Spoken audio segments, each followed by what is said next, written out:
दिल्ली और पंजाब के दूसरे मैच में हुआ कुछ ऐसा। आखिरी गेंद तक चले घमासान में टूटा आईपीएल के 17 सालों का इतिहास। तो आखिर पंत और धवन में जंग में कौन पड़ा किस पर भारी? अभिषेक पोरेल की तूफानी बल्लेबाजी, ईशांत शर्मा की खौफनाक गेंदबाजी, कैसे नहीं रोक पाई पंजाब का तूफान?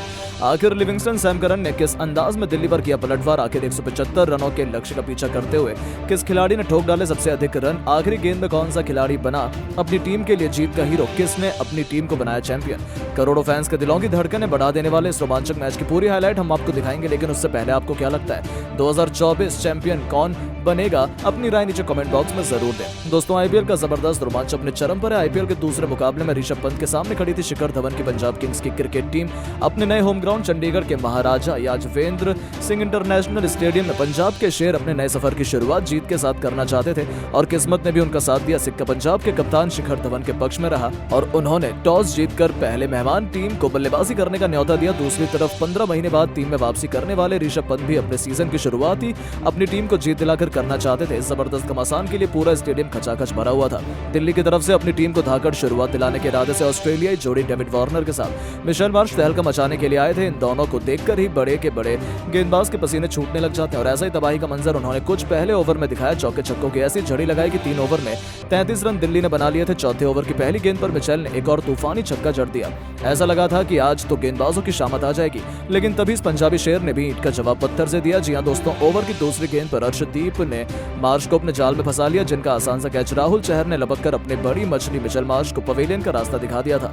और आखिरकार पंजाब की टीम की वापसी का ऐलान अर्शदीप सिंह ने किया था, जहां मिचेल मार्श 12 गेंद पर 2 चौके और 2 तूफानी छक्कों के साथ 20 रन बनाकर वापस लौटे। अब नंबर 3 के पायदान पर बल्लेबाजी करने वेस्टइंडीज की सनसनी साई हो पाए थे, लेकिन पंजाब के लिए तो डेविड वार्नर अकेले ही काफी थे। ऐसा लगा था कि विकेट गिरने पर उन पर कोई असर नहीं हुआ है। उन्होंने शाई होप के साथ मिलकर अपना तूफानी बल्लेबाजी जारी रखी और दिल्ली की टीम पावर प्ले में 54 रन 1 विकेट के नुकसान पर बना पाई। लेकिन दोस्तों, तभी दिल्ली को 440 वोल्ट का झटका 8वें ओवर में हर्षल पटेल ने दिया, जिनका पहली गेंद पर स्वागत तो वार्नर ने चौके से किया, लेकिन जाते जाते इस गेंदबाज ने वार्नर को अपनी आखिरी गेंद पर जबरदस्त बाउंसर से फंसा लिया और डेविड वार्नर 21 गेंद पर 3 चौके और 2 छक्कों की बदौलत 29 रन की जबरदस्त पारी खेलकर वापस लौटे। दिल्ली की टीम ने 8 ओवर में 74 रन बनाकर अपने 2 सबसे बड़े बल्लेबाज गवा दिए थे। अब मैदान पर ऋषभ पंत के साथ शाई होप मौजूद थे।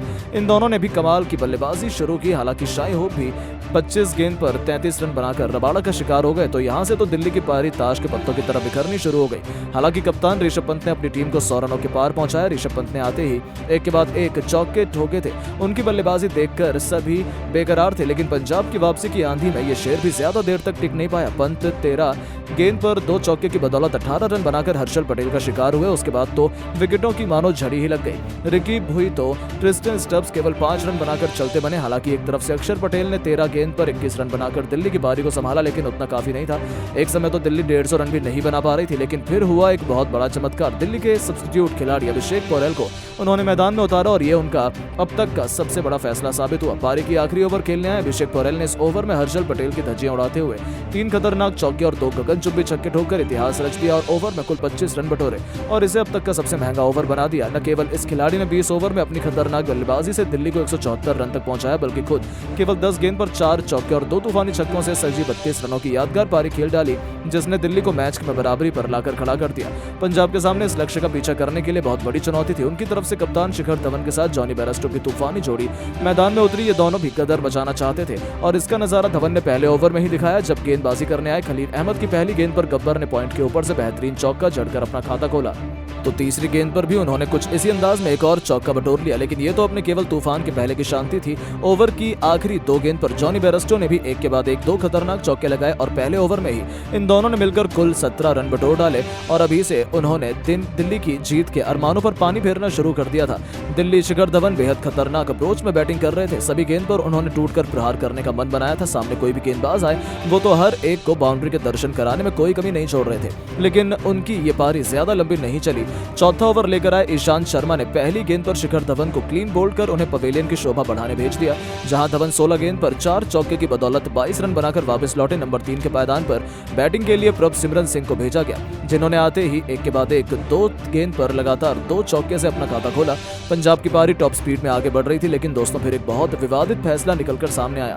चौथे ओवर में ईशांत शर्मा की गेंद पर स्टेट ड्राइव में जबरदस्त चौका लगाना चाहा, लेकिन रास्ते में खड़े थे ईशांत, जिनका हाथ गेंद में टच हो गया और और वो गेंद सीधा जाकर नॉन स्ट्राइकर एंड में विकेटों पर लग गई और दूसरी तरफ जॉनी बेयरस्टो उस समय विकेट के बाहर थे, इसीलिए दिल्ली ने उनके विकेट के लिए जोरदार अपील की और नतीजा ये हुआ प्रभ सिमरन की गलती बेयरस्टो पर भारी पड़ी और थर्ड एम्पायर ने बेयरस्टो को आउट करार दिया। पंजाब को दूसरा झटका दे दिया, जहां बदकिस्मती से जॉनी बेयरस्टो केवल 9 रन बनाकर चलते बने। उनके आउट होने के बाद नंबर 4 के पायदान पर सैम करन उतरे थे। उन्होंने प्रभ सिमरन के साथ मिलकर पंजाब की पारी को आगे बढ़ाना शुरू किया। दोनों ने चौके से बरसात करते हुए 6 ओवर में अपनी टीम को 60 रनों तक पहुंचा दिया।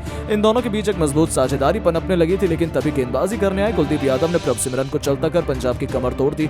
ये खिलाड़ी 17 गेंद पर 5 चौके की बदौलत 26 रन बनाकर वापस लौटे। मैदान पर सैम करन का साथ निभाने जितेश शर्मा आ चुके थे।